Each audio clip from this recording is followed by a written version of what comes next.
Coach, your thoughts on the game today?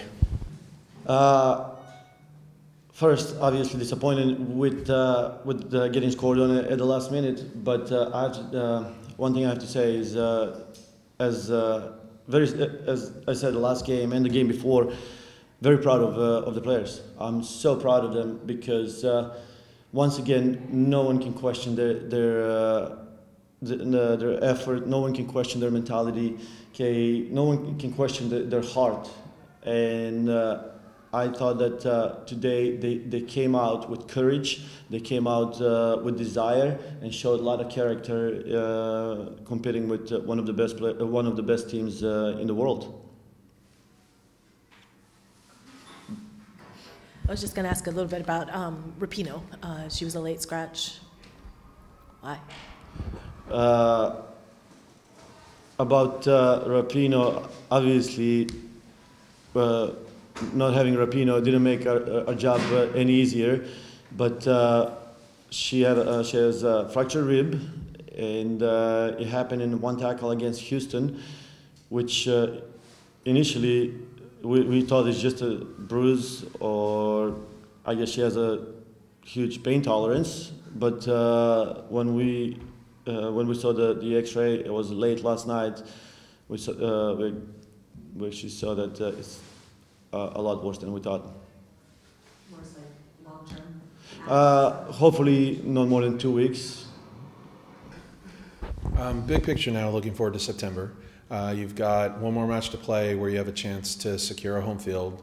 You maybe get that, and then there's a championship game a few weeks down the road against teams like Portland and North Carolina. Is getting a result, even with a late, difficult goal against, helpful in preparing your team, knowing that they can get a result against that side? Yes, it's important for us to know that we can compete against one of the this great team.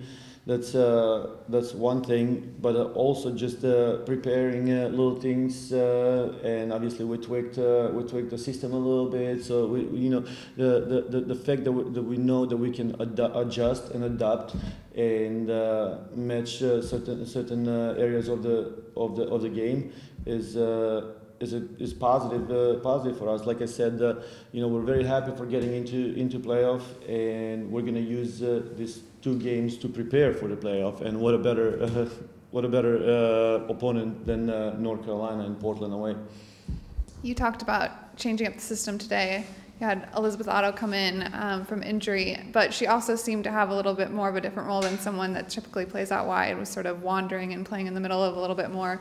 Was that because of how narrow North Carolina's midfield plays, or is there something else about? Yes, obviously, the strength of North Carolina is the middle channel, and we had to bring numbers around, and we had to match them as much as possible, and make the game a little more combative. And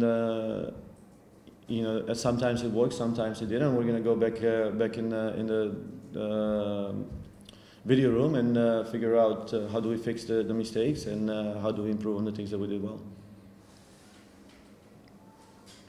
You gave us an update on Rapinoe's late scratch.